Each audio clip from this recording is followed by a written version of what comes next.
Lux presents Hollywood. The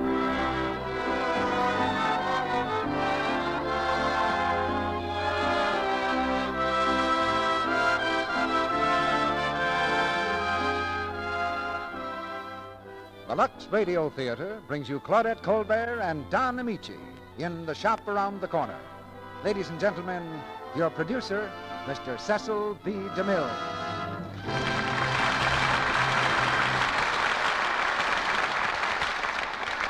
Greetings from Hollywood, ladies and gentlemen. In the summer, your producer's fancy lightly turns to thoughts of Don Ameche and Claudette Colbert. Summer arrived officially day before yesterday at 11:34 a.m., so we've got Claudette and Don right here tonight. Since they were also right here last year about this time, I suggest we consider them a sign of the season, like the ball game on the corner lot or the first picnic. You'll hear these two stars in The Shop Around the Corner, adapted from the Metro-Goldwyn-Mayer picture success. The play has an air of goodwill to it, a gay mood of laughter and romance that few motion pictures have matched. It's a story of a little group of people who work together in a certain little shop around the corner, a kind of world in itself, where there's a share of good and bad luck for everyone. Usually, of course, the shop around any corner is where you get Lux Flakes. But we had a letter the other day from a woman who didn't take any chances on finding it that close. She was going to Liberia, West Africa, so she prudently took some along. And it pretty nearly got her the reputation of being a witch doctor. A few weeks ago, she writes, I decided to have a bedspread washed, so I took it and a box of Lux to the native washman. When he saw me put the Lux Flakes in the water and just swish them around, you should have seen his face. Then I put a few flakes on his hand and then a little water and told him to rub his hands. He did, and when the suds appeared, he thought it was white man's magic. That's a good thing to know if you ever go to West Africa. But you'll find the magic of Lux Flakes just as useful right here at home. And now the magic of radio brings you The Shop Around the Corner, starring Claudette Colbert as Karen and Don Ameche as Martin, with Felix Bressart as Peters. And here's the curtain for the first act.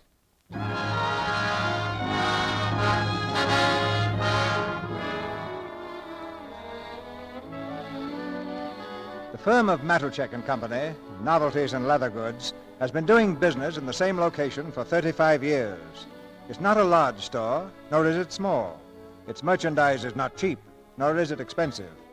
This is just an ordinary everyday shop, and its clerks are ordinary everyday people.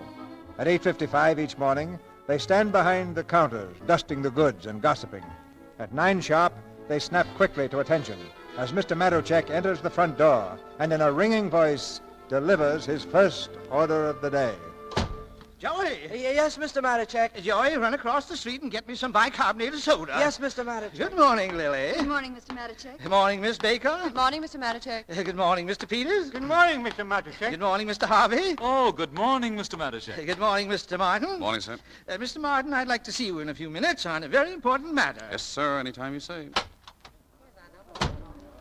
Well, Martin, it won't be long now. What do you mean? Well, I hear you had dinner with Mr. Matuschek and his wife last night. Oh, that, yeah. And now this morning he wants to see you about something important. You'll be the manager pretty soon. Oh, I don't know. Say, Peters, want to hear something nice? You're not the manager yet. No. It's a letter from a girl. Oh, God. Here, listen to this, listen. My heart was trembling as I walked into the post office, and there you were, lying in box 237. I took you out of your envelope and read you right there. Oh, my dear friend. What is all this? Well, you see, I was looking through the ads in the Sunday paper, and I ran across one that said, here, I'll show you. See? A modern girl wishes to correspond on cultural subjects anonymously with intelligent, sympathetic young man. That's me. Address, dear friend, box 237. I know those ads. The papers are full of them. How long has this been going on? Well, we've exchanged 4 letters. And Peter, she's no ordinary girl. Listen, here on page 8, she says, here. Are you tall or short? Are your eyes brown or blue? Don't tell me. What does it matter so long as our minds meet? You are right. That's beautiful. Yeah, it is. And then she says, there are so many great and beautiful things to discuss in this world of ours. It would be wasting these precious moments if we told each other the vulgar details of how we earn our daily bread. I agree with you when you say, she means me, what are men and women for but to rise above the stupid necessities of the 8-hour day? You said that? Sure. You see, yes, Mr. Matuschek? Martin, I can get 5 dozen more of these cigarette boxes from Miklós Brothers. What do you think of it? I think it's great. You see, you open it up like this. No, Mr. Matuschek, that's not for us. You haven't even listened to it. It plays O Cicogna. Well, even if it played Beethoven's Ninth Symphony, I'd still say no. I don't like the whole idea. It's wonderful how quickly you can make up your mind. I've been in this business for 35 years, and it took me a whole hour to decide that I like it. But yes, you're a genius. Harvey. Yes, Mr. Matuschek. Listen, what do you think of this? Look. Now, I want your honest opinion. Don't let me influence you. Hear that? That's a very popular classic. Well, Miss Baker? I think people who smoke cigarettes and who love to hear O Cicogna will like it. Harvey, what do you think? I'd even go further. I think it'll make music lovers out of cigarette smokers and cigarette smokers out of music lovers. I think it's sensational. Well, Mr. Martin? I still think it's terrible. Give me one reason. All right. Let's say a man smokes 20 cigarettes a day. So he opens the box 20 times, and 20 times he has to listen to O Cicogna. And besides that, it's imitation leather and cheap glue. In 2 weeks, the whole thing will come apart, and all you have left is O Cicogna. I know it. I know it's an imitation leather. You don't have to tell me. You just sell things and let me do the buying. Excuse me, Mr. Matuschek. Nichols Brothers are on the phone. I'll take it here. Yes, sir. Hello, Nichols? This is Matuschek. Cancel the rest of those cigarette boxes. They're terrible.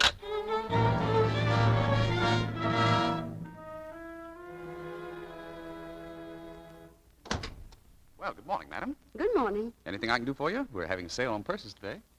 Well, to tell you the truth, I didn't want to buy anything. Oh, well, that's perfectly all right. If you want to look around, just make yourself at home. Thank you. I wonder if I could see Mr. Matuschek. Well, Mr. Matuschek is very busy at the moment. If you'd tell me what you wanted, I'm sure I could take care of you. Well, I noticed in the window that you're having a summer sale. Oh, yes, madam. Everything is reduced 25%. Really? That's wonderful. I guess you'll do a big business. Oh, there's no question about it. We'll probably have such a big rush we won't be able to take care of the customers. Then you ought to have some extra help. Oh, we probably will. In that case, maybe you can use me. I'm looking for a job. Yeah. What's the idea of letting me go through this whole routine? Oh, well, I'm terribly sorry. I didn't mean to. Do you think you could help me to get a job here? I wish I could, but there isn't a chance. But you just told me you'd need some extra help because of the rush. Look around for yourself. You can see what kind of business we're doing. Every half hour, another customer rushes in. Well, listen, I've had a lot of experience. Yeah, but I know the situation here. I worked for 2 years at Blake and Company, and I left of my own accord, and before that, I was with Blake and Brothers for 10 months. Now, listen, if it were up to me, I'd put you to work, but I'm not the boss. So... Well, then why don't you let me see him? Because he's in a very bad mood today. I'll take a chance. Maybe I can cheer him up. Now, listen, madam, I've been here 9 years. I know Mr. Matuschek inside and out. I know exactly what his attitude would be. I can tell you word for word exactly what he'd say. Mr. Martin, come here. Now, you see what you've done? Oh, I'm sorry. Mr. Martin. Yeah, coming, Mr. Matuschek. So, Mr. Martin, you know every reaction of mine, eh? You know exactly what I think, even before I think it. You're not only a genius, you're a mind reader. But, Mr. Matuschek... Never mind now, I'll take care of this customer. But, Mr. Matuschek... Quiet! Good morning, madam. I'm Mr. Matuschek. Oh, good morning, Mr. Matuschek. Please have a seat. Thank you. Mr. Matuschek, I was at Blake and Company. I'm sure you'll find much nicer things at our shop. No, I mean I worked there. I'm looking for a job. A job? You mean... Oh, no. That's impossible. It's out of the question. Good, eh? Oh, but Mr. Matuschek... I have no time. I'm very busy. Mr. Matuschek, please, I've got to have a job. And I'm good. I know merchandise. Really, I do. Please just give me a chance. Oh, so you know merchandise. Let me ask you something. Would you buy a box like this? Well, I couldn't buy anything at the moment. No. I just wanted your opinion, your honest opinion. Do you like it? Oh, yes, I do. It's marvelous. Why? I think it's romantic. Romantic? What's romantic about it? Huh? Well, cigarettes and music? I don't know. It makes me think of moonlight and cigarettes and music. There, Martin. There's the woman's point of view. But Mr. Matuschek, she would How much say... are you selling it for? Well, I'd say $4.25. That's a bargain. That's a real bargain. Oh, that's a candy box, isn't it? No, madam. It's Yes, madam. Yes, madam. That's a candy box. And I would say a very unusual one. Yes, I like it. How much is it? Watch, madam. It has a very distinctive feature. Well, You see? is that coming out of this? Yes, Margaret, yes. It's O Chichonia, a very popular classic. Oh, no, that'll never do. Where do people get ideas like that? Can you imagine? Every time you take a piece of candy, you have to listen to that song. Oh, no. Oh, no, madam, wait, please. I know just what you mean, madam. And yet, you see, some of our customers like it for the very thing you object to. Now, there's no denying we all have a weakness for candy. And when I say weakness, I don't mean to say anything against candy. I only mean we're inclined to overdo it a little. That's true, I suppose. Now, for instance, madam, have you any idea how many pieces of candy you eat a day? Well, no, I never gave it a thought. But I am taking on weight. That's just it. We pick up a piece of candy absent-mindedly, and then we take another piece. And before we realize it, we've gained a pound or two. Don't I know it? Now, you see, this little box makes you candy conscious. That's what Matuschek and Company designed it for. Every time you open it, this little song is a message to you, see? Too much candy, and I'll be careful. Well, how much is it? $5.50 reduced from $6.95. It's a real bargain. I'll take it. You can wrap it up while I look at these purses. Well, Mr. Matuschek? What's your name, young lady? Smith, Karen Smith. Miss Smith, you may report for work tomorrow morning. Oh, thank you. Mr. Martin here will show you the ropes. Yes, of course. Or perhaps you can show him. Help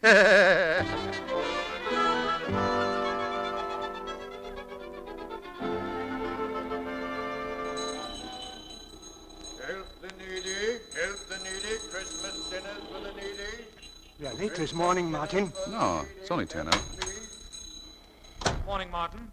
Hello, Peters. Hello. Morning, Mr. Harvey. Oh, say, Martin, can you come to the house tonight? No, I'm sorry, Peters. I have a big dinner date tonight.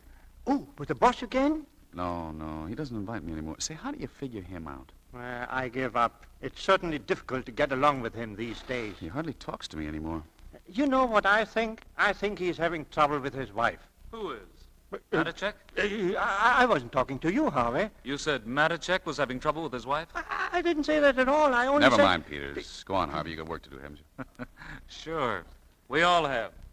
I don't like that fellow. Say, we better get this counter dusted before Matuschek gets here. No, I do it, Martin. No, we'll both do it. Say, Peters, you mind if I ask you a personal question? No, go ahead. Now, this is very confidential. Peters, suppose a fellow like me wants to get married. Oh, well, that's wonderful. Who is the girl? Now, listen, I only said suppose. Oh.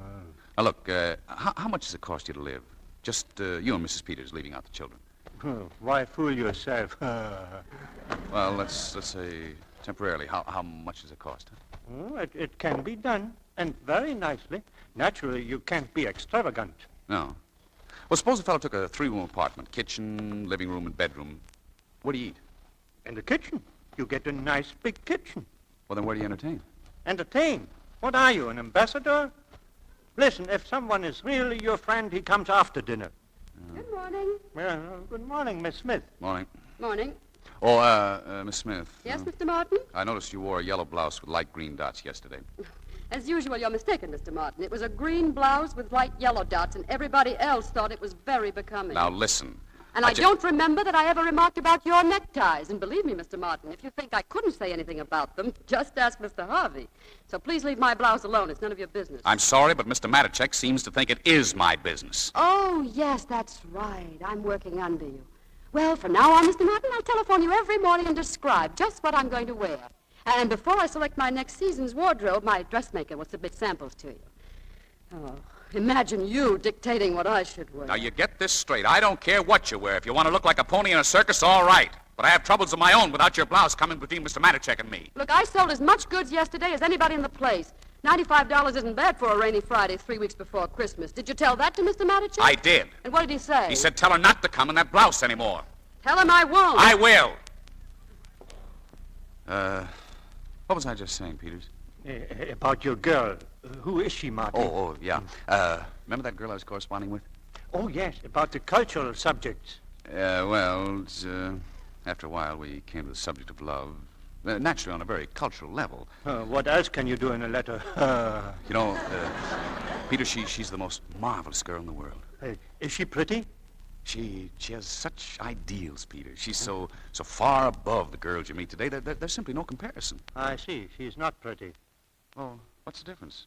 As a matter of fact, I don't know whether she is or not. You see, I haven't met her yet. You haven't? No, I keep on postponing it. I'm scared, Peters. You see, this girl thinks I'm the most wonderful person in the world, and after all, there's a chance she might be disappointed. Yes, there's a chance. On the other hand, you might be disappointed, too. Oh, no. No, I won't. I'm as sure of that as I am my own name. Peters, I'm meeting her tonight for dinner. Where? In a restaurant on 8th Street. I suppose you're going to wear a red carnation, huh? Yes, I am. And she's going to have one as a bookmark and a copy of Tolstoy's Anna Karenina. Gee, you know, I haven't slept for days. What's her name? I don't even know that. I just call her dear friend or dear box 237. Oh, dear box 237. Oh, I'm sure she'll be beautiful. Well, not too beautiful. What chance would there be for a fellow like me? What do you want, a homely girl? No, not good for just a lovely average girl. That's all I want. Good morning. Morning, Mr. Matt. Morning, Mr. Matt. I just want to tell you our window looks terrible. There isn't a store on the street that doesn't look better. So when do we get any customers? Everybody will have to stay tonight to redecorate. Stay. Tonight of all nights. There goes your date with box 237. Yeah.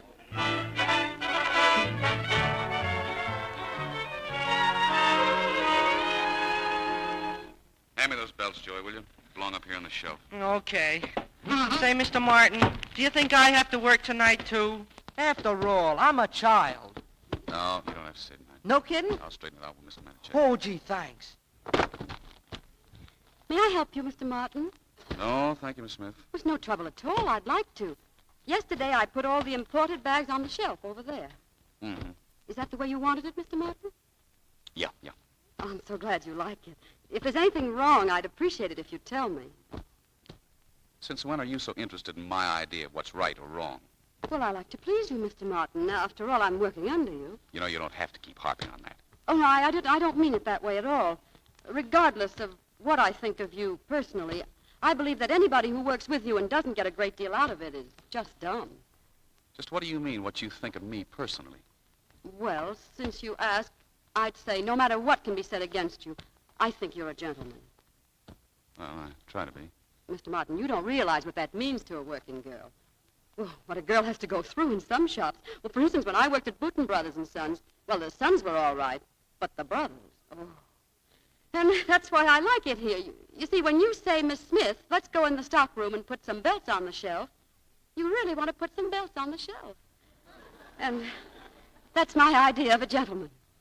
Well, I just don't believe in mixing belts with pleasure. You know, this is the first time you've shown a little sense. Maybe there's hope for you after all. Oh, thank you, Mr. Martin. Oh, I almost forgot. Would it be possible, Mr. Martin, do you think you could spare me tonight? Then maybe Mr. Matuschek would let me off. Oh, so that's why I'm a gentleman. That's why you learned so much from me all of a sudden, I'm sure I don't know what you mean. You just want to get off early, huh? I have to, Mr. Well, you're Martin. out of luck. What a cheap trick that was, and I nearly fell for it, too. Mr. Martin, I have to get off tonight. It's terribly important. For 6 months, you've done everything you could to antagonize me, and now you have the nerve to come Well, in you here. haven't been very nice to me. No matter what I do, it's wrong. If I wrap a package, it's not the right way. If I make a suggestion, and some of them are very good, you don't even listen. Everything has to be done exactly your way, and even then you don't like it. When I came into this place, I was full of life and enthusiasm, and, well, now I'm nothing. You've taken all my personality away. But let me tell you something. Any day now, I may be in a position where I won't have to work anymore. And, Mr. Martin, I'll really tell you then what I think of you. Mr. Martin, I don't like you. Karen, what's the matter? Oh, he won't let me off. And I've got to get away early tonight. I've just got to. I have a date. It's the most important thing that ever happened to me in all my life. I know. The boy you told me about. What was his name? That's what makes it so awful. I don't even know his name. I just call him Box 237.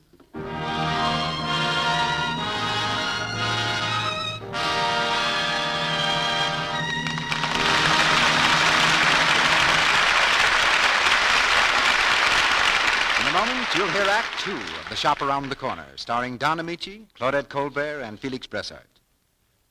Oh, Sally, You have a story for us during our brief intermission, haven't you? Yes, Mr. Roick. Let's pretend we can all fly wherever we will, swiftly yet invisibly. Here we are, then, on a warm June evening near the front porch of a pretty little home somewhere in America. There's a young man sitting on the porch with his wife.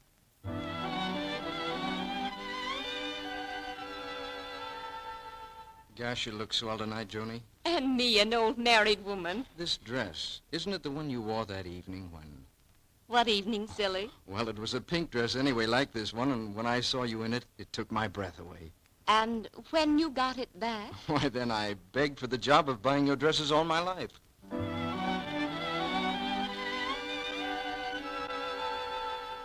How often a charming dress plays its part in romance. That's something every woman knows, isn't it? And now that we have wonderful new Quick Lux Flakes, it's so easy to keep dresses dainty and lovely looking so that you always seem appealing. New Quick Lux, you know, is safe care for every color or fabric that's safe in water alone. The gentle Lux suds swiftly float away soil, perspiration, leave your pretty dresses fresh and charming. That's something that almost every woman knows, too, Libby. Of course it is, because twice as many women use new Quick Lux Flakes for nice dresses as use any other flakes, chips, or beads. And here's a hint about warm weather. Be sure to Lux dresses often, for even a hint of perspiration can drive romance away. Thank you, Libby. Now, our producer, Mr. DeMille. Act 2 of The Shop Around the Corner, starring Don Ameche as Martin and Claudette Colbert as Karen, with Felix Bressart as Peters.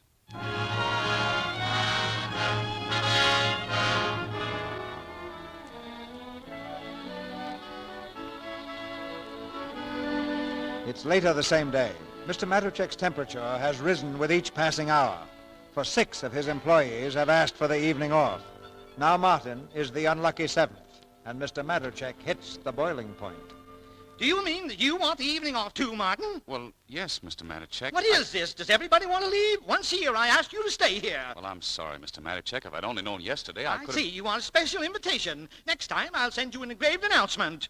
Mr. Matuschek, this is the first time in years that I've asked a favor. I think you're being unjust. I'm being unjust. Once a year I ask 7 ladies and gentlemen. 7, mind you, and next door, a shop twice as big as mine employs only 4. And, good afternoon, madam. Is there anything I can show you? Have you traveling bags for men? Oh, with a zipper? Oh, yes, madam, yes. We have every type of traveling bag in the zipper. Thank you so much. I'm just doing a little window shopping for my husband. He'll be here tomorrow. I'd be delighted to serve your husband. Thank you. Good afternoon. 7 ladies and gentlemen, I ask one day in a year to be so kind as to redecorate a window, and you have the nerve, Mr. Martin, the oldest employee in the place, who should set an example. You spoke to me like this yesterday. What did I do? The whole week you've treated me like this without any reason at all. Without any reason? Maybe I have more reason than you think. Well, it's obvious that you're not satisfied with me. You can draw your own conclusion. In that case, there's only one thing to do. Maybe we'd better call it a day. Maybe we'd better. Miss Baker will see that you get your check. Thank you. Mr. Matuschek, there's someone on your private phone. I'll take it in my office. Hello? Mr. Matuschek? Yes? This is the Kane Detective Agency. We have that information about your wife. Oh, well, don't tell me on the phone. Come over to my shop, please. What time, Mr. Matuschek? Come now, please. I'll be waiting. Mr. Peters. Yes, Mr. Matuschek? Tell everyone they may go home. We'll do the windows tomorrow.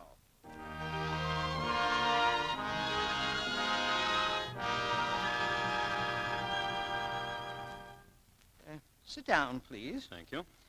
Well, it's true about my wife? I'm afraid so, Mr. Matuschek. Now, here we have the complete record from our operatives, 2 of our most reliable men. Go on. Report on Mrs. Emma Matuschek. On December 6th, Mrs. Matuschek left her apartment at 8:45. She walked 2 blocks up to 10th Street. There, Mrs. Matuschek was joined by a young man. A young man? Yes, your suspicions were correct, Mr. Matuschek. The man was one of your own employees. I know. He's been to my house for dinner. He's been working for me almost 10 years. 10 years? That's funny. Our report says only 4. Martin has been here 10 years in January. Martin? But the young man your wife met is named Harvey. What's that? Francis W. Harvey, 464 Hill Street. Oh, then I see. Let me have that report, please. Yes, sir. 22 years we've been married. 22 years I was proud of my wife. Well, she didn't want to grow old with me. If you'll send me your bill, I'll take care of it immediately. Yes, Mr. Matuschek. Good night. Good night.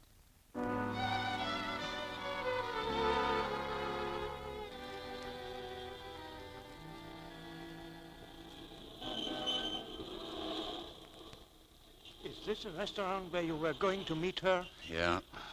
Go ahead, Peters. Go on in. Why don't you go in? I really think you should keep your date. No, I haven't got the heart. Not after what happened today. I was going to get married. Now I haven't even got a job. Peters, do me a favor and deliver my note, please. All right. And look, Peters, I don't want to know what she looks like. If she's homely, I've had enough bad news for one day. If she's lovely, it'll make it so much more difficult, so don't tell me. No, I won't. Now, what's the name of that book again?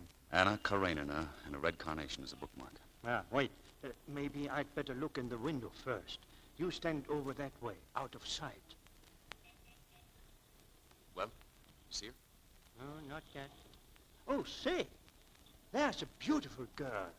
Really? Very beautiful. But no book. Oh. Oh, there's another girl. Oh, wait a minute. I think I see the book. Right here under the window. Yes, Anna Karenina by Tolstoy. And the carnation. Go on. I can't see her face. She's sitting behind that rack. Wait, there's a cup of coffee on the table. She's taking a piece of cake.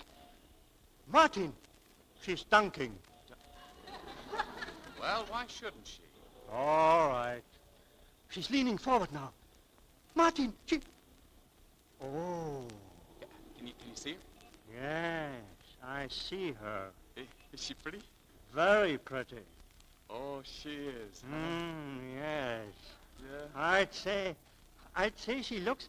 She has a little of the coloring of Karen. Karen? You mean Karen Smith? Miss Smith in the store? Now, Martin, you will have to admit that Karen is a good-looking girl. And personally, I've always found her a very likable girl. Oh, this is a fine time to be talking about Miss Smith. Well, if you don't like Miss Smith, I can tell you right now you're not going to like this girl either. Well, why? Because it is Miss Smith. No.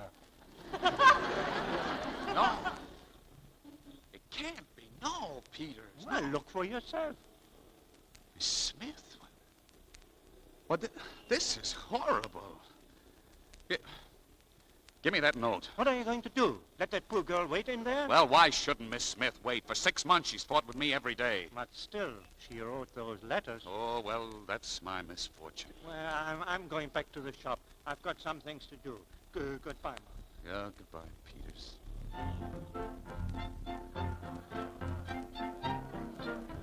Excuse me, miss. Can I take this chair? Oh, no, don't, please. I'm expecting somebody, waiter. He'll be here any minute. Okay.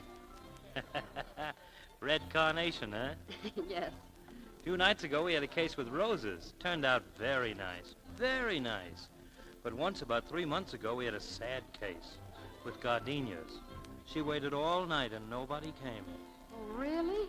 She must have felt terrible. Well, that's life, you know. You have to expect things like that. Yes, of course.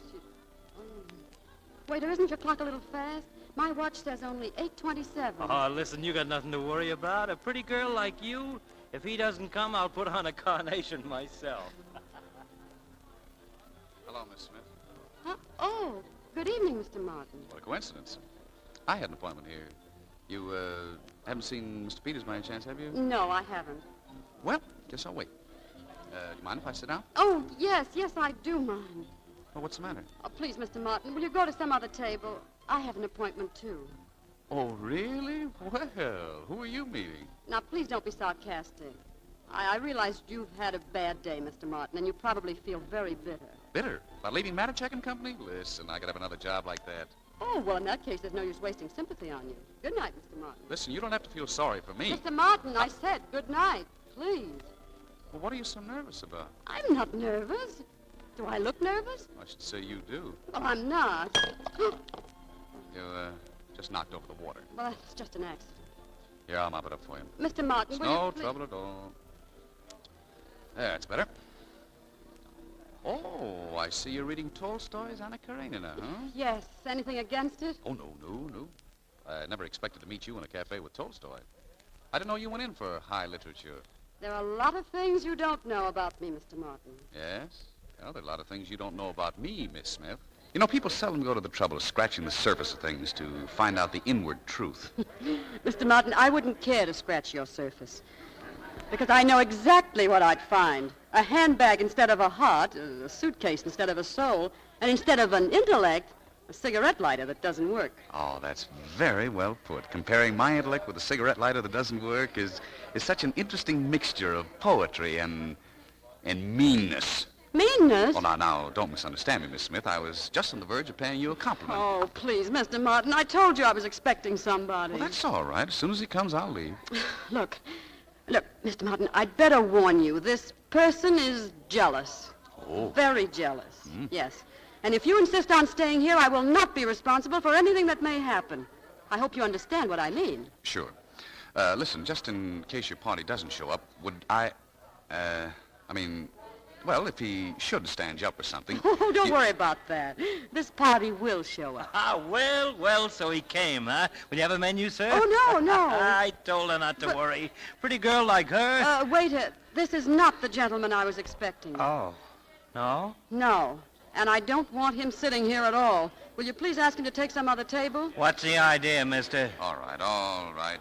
Is that next table taken? No. Yeah, well, then I'll sit over here. Cup of coffee, please. I'm sorry, miss. Oh, it's all right. Just as long as he doesn't sit at my table. And I'll keep an eye out for that carnation. Thanks. Tell me, have you read Zola's Madame Bovary? Madame Bovary is not by Zola. Will you please go away? Now, look, Miss Smith. Oh, what are you trying to do? Ruin my evening? What have I ever done to you? Why do you hate me so? I don't hate you. Oh, I suppose you love me. No, why should I? What have you ever done to make me love you? I don't want you to love me. Well, I don't. You know what that song reminds me of? Yes, thank you. 24 unsold cigarette boxes. No, you're wrong again. It reminds me of a girl who was looking for a job. And a very nice girl, I thought. Oh, really? How you've changed. That was before you began to make fun of me, giving imitations of me in the locker room. And I want to take this opportunity, Miss Smith, to inform you that I am not bow-legged. Aren't you? No, I'm not. Oh, I have information to the contrary. Mr. Harvey told me you have your trousers specially made. That's a lie. I've never been to a tailor in my life. And if you think I'm bow-legged, you come out on the sidewalk with me and I'll pull up my trouser legs. Don't you dare. How would you like it if I made remarks about your hands being red? That's exactly what you did yesterday. Yes, but only after you made fun of my legs. And they aren't red at all. No, not anymore after I called your attention to them. And let me tell you something else, Miss Smith. You may have beautiful thoughts, but you certainly hide them. So far as your actions are concerned, you're cold and snippy like an old maid. And you'll have an awful tough time trying to make any man fall in love with you. Oh, Mr. Martin, you're getting funnier every minute. I could show you a few letters that might open your eyes. No, maybe not. No, you probably wouldn't understand what's in them. They're written by a type of man so far above you that it's ridiculous. I have to laugh when I think of you calling me an old maid. You little insignificant clerk. All right, that does it. Goodbye, Anna Karenina. Goodbye. Martin, wait, Martin, Matt! Peters, what's the matter? What's wrong? I just went to the shop. They took Mr. Matuschek away in the ambulance. What? He tried to commit suicide.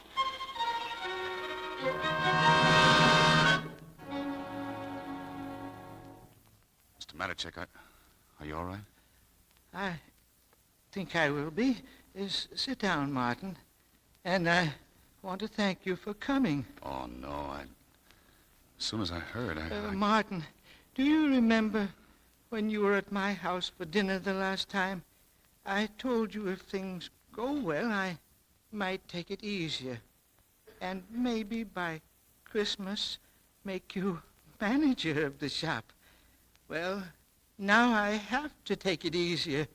Would you care to work for me again after... Mr. Matuschek, don't even think about it.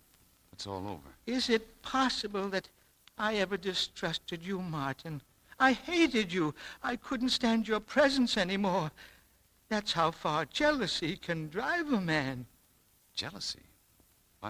I don't know what you mean. When I first got that anonymous letter, I laughed at it. My wife having secret rendezvous with one of my employees. But you can't throw a letter like that away. It stays with you, every word. But how could you suspect me? I know now that it was Harvey. But you see, you were the only one from the shop who came to my home. You sent flowers to my wife. Well, I was only You don't have to tell me. But if this poison once gets into your mind, please try to understand. Sure, I understand. Martin, here are the keys to Matuschek and Company. Thank you. What'll I do about Harvey? Harvey, I want him very quietly dismissed. Quietly dismissed. Yes, sir, I'll take care of it, Mr. Matuschek.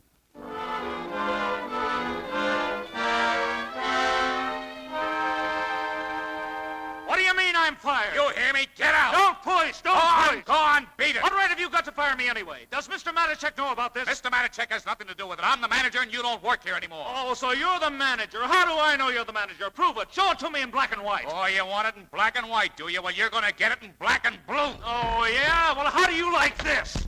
I'll murder you. I'll show you. You're too late. Mr. Harvey! Stop! Oh, they're killing each other. What's going on? Martin, you have knocked him out. Peters, you enjoy. Throw him out of here. Go on. I got his legs. Peters, the back way, and do it quietly. Mr. Matuschek doesn't want any fuss. Miss Smith, you wait here. Watch his head, Joey. Why? He wouldn't feel it. Well, Miss Smith, I suppose you're kind of surprised to see me back, huh? Well, naturally, I'm glad you have your job again. Congratulations. Miss Baker tells me you weren't feeling well this morning. No, that's all right, thank you. You look worn out. Anything go wrong last night? I tell you, I'm all right. Where's Mr. Matuschek? I want to see him. Well, he's right here. I'm Mr. Matuschek. Oh, Mr. Martin, don't make any jokes. Not today. And if you have to pick on me, make it some other time. I want to talk to Mr. Matuschek. Would it really be so terrible if I were the boss and you had to talk to me? Will you please stop it? My nerves are at the breaking point. Miss Smith, I'm simply trying to tell you that... Haven't you any heart at all? Can't you see I'm sick? I can hardly see straight. The room, everything's turning around. And in this state of mind, I ask you a simple question, and instead of having any consideration for me, you deliberately try to frighten me. Now stop it. Martin, I didn't have any chance to say it before. Congratulations. For what, Mr. Peters? Well, don't you know? Martin's the manager. The manager? Oh. Miss Smith. She fainted. Peters, get some water, quick. Water. Hurry it up. Water. Karen, are you all right? Oh, darling, look at me. Karen, darling. Oh, you poor kid. Karen. Oh, what happened? Nothing much, Miss Smith. You just fainted.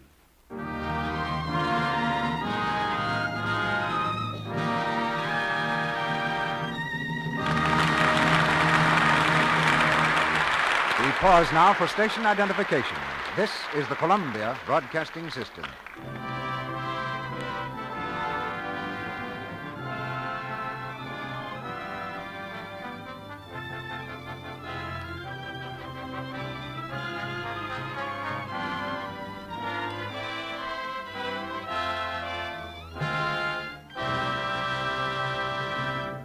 Mr. DeMille presents Act 3 of The Shop Around the Corner, starring Claudette Colbert, Don Ameche, and Felix Bressart, in just a moment.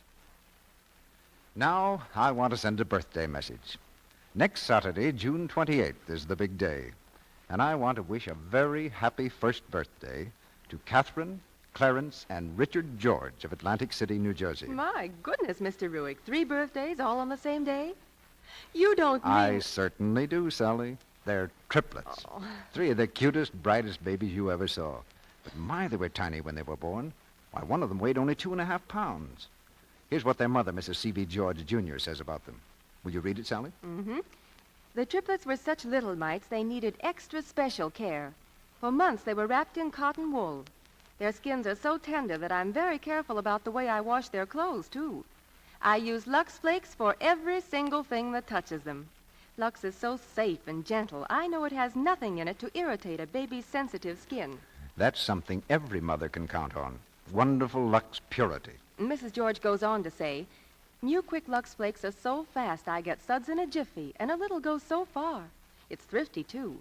When you have as many as 60 diapers a day to wash, as well as rompers, dresses, nighties, and woolies, well, you can see that speed and thrift are important. Now, that's a fine tribute to Lux Flakes, isn't it? And a well-deserved one, because new Quick Lux is a wonderful help to a busy mother. It's so gentle, safe for anything, safe in water. With Lux Care, soft, woolly shirts and blankets stay fluffy and unshrunken. Pretty dresses and bright-colored sunsuits stay fresh and new-looking longer. And best of all, there's nothing in new Quick Lux to irritate a baby's sensitive skin or to roughen a mother's hands. No harmful alkali of any kind. Give all baby things this superlatively gentle care. Now, Mr. DeMille returns to the microphone. The curtain rises on the third act of The Shop Around the Corner.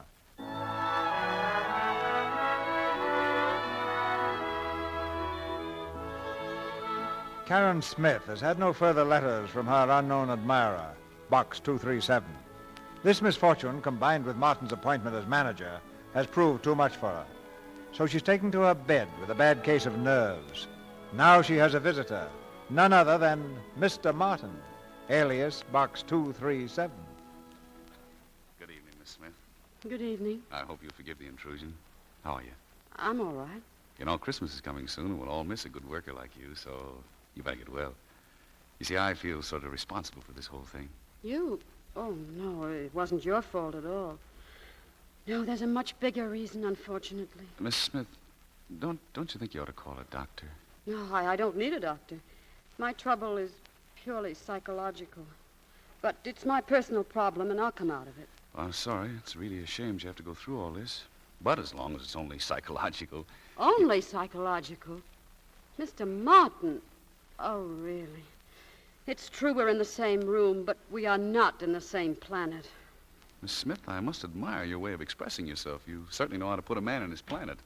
Karen, dear. Yes, Grandma? Look, darling, I sent down to the post office. Oh, Grandma, tell me, was there a letter? Here, darling. It's a fat one, too. Oh, Mr. Martin, it was kind of you to drop in, but I don't want to spoil your evening. Oh, no, I have lots of time. Go ahead and read your letter. If you don't mind. Certainly not. Oh, I forgot to take care of the messenger boy. Will you excuse me, Mr. Martin? Certainly. Oh. Good news? Oh, very good news. Mr. Martin, I'm sure I'll be back to the shop tomorrow, and I can promise you I'll sell more goods than I ever sold before. Well, that's fine. My, it's amazing what one little letter can do. You know, if I weren't feeling so wonderful right now, I'd be pretty sore at you. At me? Why? You really spoiled my date last night. You see, this gentleman came to the cafe, looked into the window, saw us together, and he misunderstood. You mean he thought you and I were friends? He must have. Listen to this. Tell me and be frank. Who was that very attractive young man? He's just the type women fall for. Now, isn't that marvelous? Yes. I'm sorry I caused you so much trouble. Oh, no, I'll straighten that out. Let him be a little jealous. It won't hurt him. You know, he doesn't seem to be much of a man, though. He's afraid to come to a table because another man is there. Oh, he was not afraid. No? He's just tactful and sensitive. Oh. He's not the kind of man who would sit at a table uninvited. No. You see, it's difficult to explain a man like him to a man like you. Why, where you'd say black, he'd say white. Where you say ugly, he says beautiful. And where you'd say old maid, he says, wait here, listen. Eyes that sparkle with fire and mystery. Vivacious, fascinating. He says I make him think of gypsy music. Say, he's pretty smart. Oh, speaking of gypsy music, we're still having some difficulty selling those Ochichonia boxes, aren't we? Oh, that doesn't matter. Mr. Martin, consider one box definitely sold. I just got an inspiration. I'm going to give it to my friend for Christmas. Oh, no. No, don't do that. What? You're taking an awful chance. Look, why don't you give him a wallet? I know he'll be crazy about it. And we have those new imported pigskins. Oh, no, I'm not interested. Look, I'll make you a special price. No, I'm sorry. And another thing, a wallet is not only practical, it's romantic. On one side, he carries your last letter. On the other side, your picture. And when he opens it, he finds you, and that's all the music he wants. Well, Mr. Martin, you surprised me. That's very well expressed. Oh, yes, I must admit that's very nice. Well, thank you. No, just the same, he's going to get the cigarette box. Oh.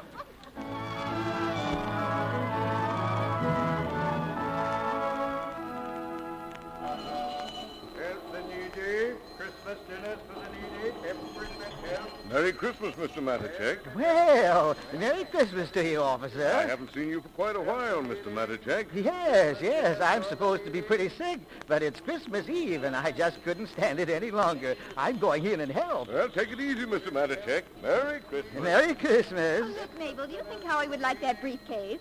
Oh, I don't know. Maybe. Pardon me. I can't see very well without my glasses. Can you tell me how much that briefcase is? $12.50. Only $12.50. Well, you certainly get exceptional values here. I wonder how Matuschek and Company does it. Well, if you don't know Mr. Matuschek, who should?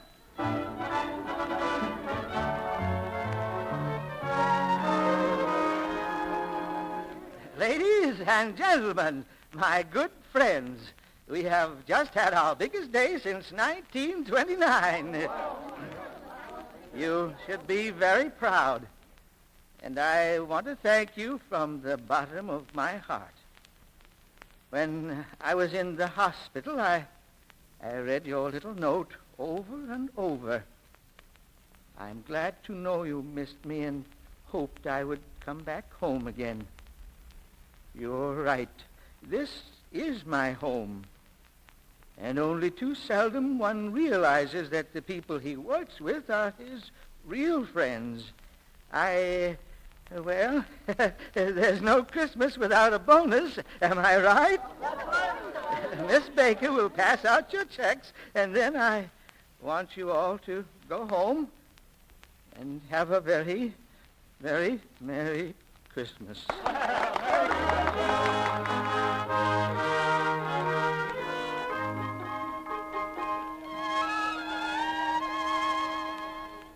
Going home, Karen? No, I've still got to wrap this wallet. Do you like it, Mr. Peters? Oh, I think it's wonderful. Is this for that gentleman you told me about? Mm-hmm. I'm meeting him tonight for the first time. Isn't it exciting? Oh, yes, I think it might be. Well, Merry Christmas, Karen, and I hope everything turns out just as you wanted. Thank you. Merry Christmas, Mr. Peters. Merry Christmas, Martin. Merry Christmas to you, Peters. Well, Miss Smith, we're just about ready to close. Oh, I'm sorry. I'll be through here in a second. Oh, that's all right. There's no hurry. Oh, present for somebody? Mm-hmm. I followed your advice, after all. It's the wallet. Oh, fine. Oh, want to see something? Here, look at this. I bought it for a very special friend. Oh, a locket. Yeah, with stones in it. Right there, see? Oh, say, it's beautiful. I didn't know you had a girlfriend. Oh, no? No, I never even suspected. I guess you think it's pretty funny that a girl would like somebody like me. Oh, now, Mr. Martin, don't let's start all over again. It's Christmas, and I'd like to be friends with you. And besides, you're wrong. Do you mind if I tell you something? No, not at all. Well, when I started to work here, something very strange happened to me. I got psychologically mixed up. Oh, you don't say. Mm-hmm. I found myself looking at you again and again. I just couldn't take my eyes off you. Oh, really? Yeah, and all the time I was saying to myself, Karen Smith, what's the matter with you? This Martin's not a particularly attractive man. Oh. I hope you don't mind. Oh, no, not at all. And now comes the paradox. I caught myself falling for you. Fall? Oh, I can't believe that. Oh, yes, Mr. Martin. In those first few weeks, there were moments in the stockroom when you could have swept me off my feet. Well, now, I'm getting psychologically mixed up. Well, you see, I was a different girl then. I was very naive. Well, that's all forgotten now. Now, you go to your girlfriend and... by the way, is it serious? Oh, yes, very. We might both be engaged Monday morning. Yes, I think we will. I don't want you to misunderstand. In my case, I say it just might happen. Well, as a matter of fact, I can tell you it will happen. How do you know? Well, I might as well tell you, I guess. He came to see me. Who? Your fiancé. What? He came last night. You shouldn't have told him who I am. I spent a very uncomfortable hour. You see, he didn't believe it when you wrote him I meant nothing to you.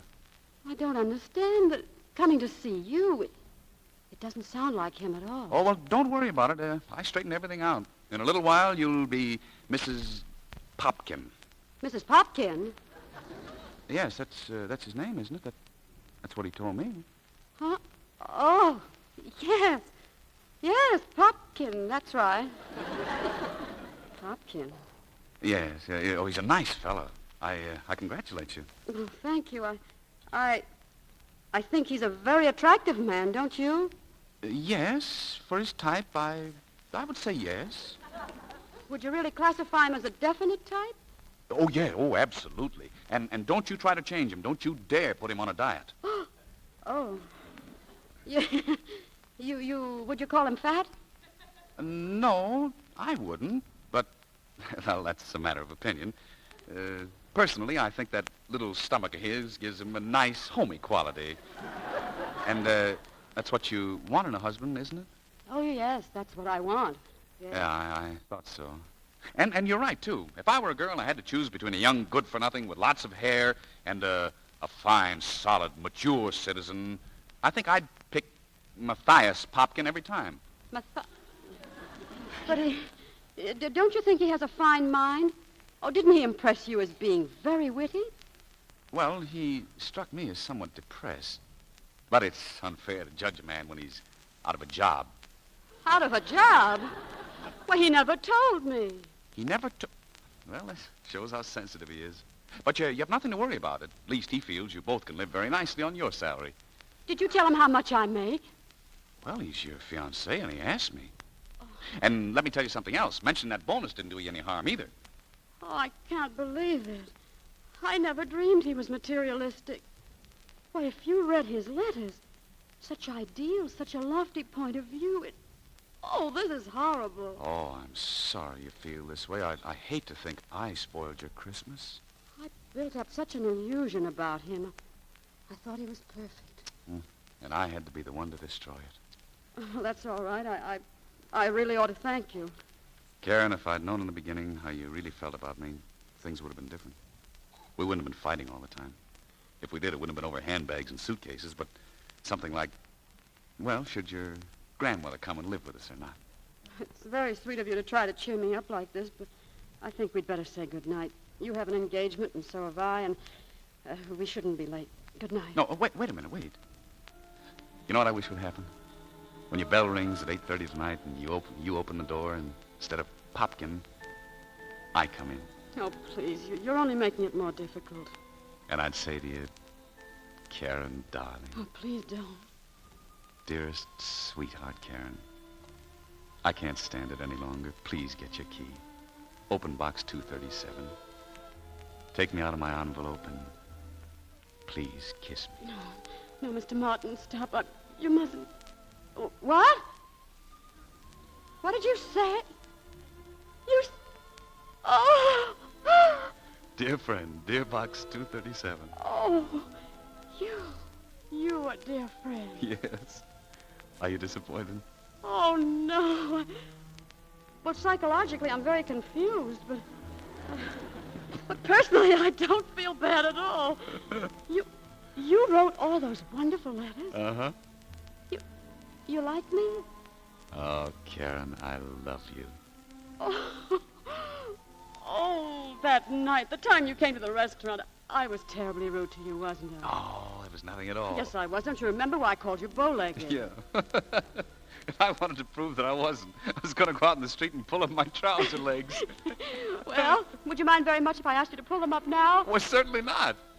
You see? Oh, darling. Oh, darling, isn't it a wonderful, wonderful Christmas?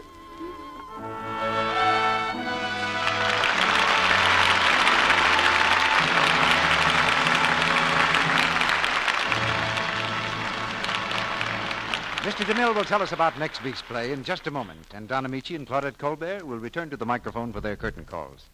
And now, I want to tell you about the strange case of the woman with one red hand. Sounds like the title of a mystery story, doesn't it? Well, it's really a true story. You see, not long ago, hundreds of women were going around with one hand harsh and red and ugly, the other hand smooth and lovely.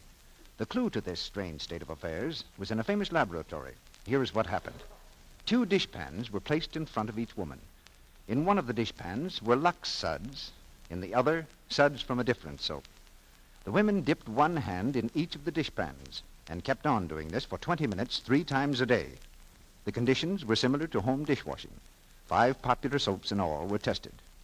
Well, at the end of the test, the Lux hands were still soft and smooth. But the others were so red and rough and chapped. As many of the women said, of course we knew Lux Flakes are gentle, but we had no idea how much kinder they are to hands. Now, if you've been using a harsh soap for dishes, simply change to gentle, new, quick Lux Flakes. See how much nicer your hands look, how they lose that embarrassing, unattractive dishpan look. The reason is simple. New Quick Lux has none of the harmful alkali that dries the natural oils of your skin. It's thrifty, too, and so fast. Yet New Quick Lux Flakes come in the same familiar package, cost you no more. Buy that generous big box tomorrow and start giving your hands gentle Lux care. And now, here's Mr. DeMille with our stars. You can't beat good acting for good entertainment. That's why we wanted Claudette Colbert and Don Ameche tonight. They're back at the footlights now. Thank you, C.B. Give one of your best salutes, Claudette. You did learn to salute while you were in the Army, didn't you? Well, certainly, Don. I'll match my salute against any top sergeant in the Army. You know, C.B., Claudette was one of the gang from Hollywood that put on the show at the Army camps last week. Hollywood couldn't have had a more charming ambassador. What camps did you visit, Claudette? 2 camps just north of here, C.B. Camp Hunter Liggett and Fort Ord. How many did you have in the audience, Claudette? Oh, about 30,000 at Hunter Liggett and 20,000 at Fort Ord. Sounds as though Hollywood was a success with the Army, Claudette. And plans have been made to send entertainment to other camps, too. Well, C.B., I want to tell you that whole trip was one of the biggest thrills I've ever had. I want to do it again soon and often as the Army wants us. Yeah, and every actor in Hollywood is ready to help, Claudette. What have you got planned for Lux Radio Theater next week, C.B.? There'll be big doings around here next week, Don. And these 2 names will tell you what I mean. Cary Grant and Myrna Loy. They'll star in the play I Love You Again, adapted from Metro-Goldwyn-Mayer's recent comedy hit. And we promise you that with Cary and Myrna teamed as husband and wife, the pace never lets down. We'll also have Frank McHugh. So if you love a gay comedy, don't miss I Love You Again. Oh, C.B., that sounds wonderful. I'll be in the audience. Good night. Goodbye, C.B. No, not goodbye. Not goodbye. We'll just say, till we meet again, to you 2.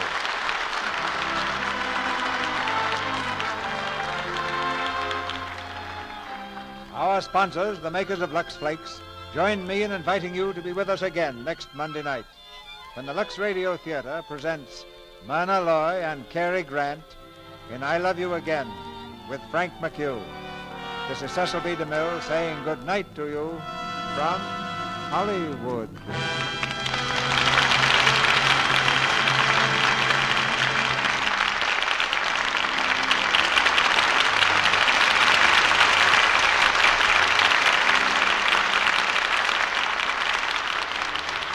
The United Service Organizations, the huge civilian army behind our Army and Navy, are conducting a drive that should have the backing of every loyal American.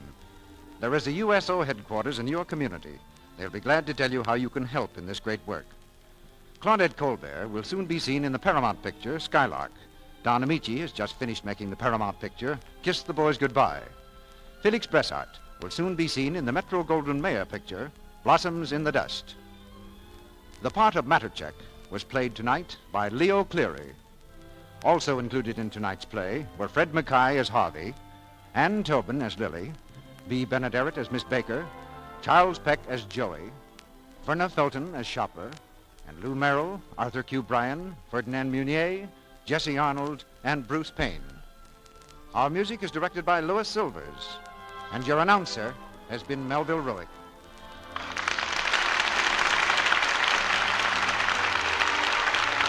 This is the Columbia Broadcasting System.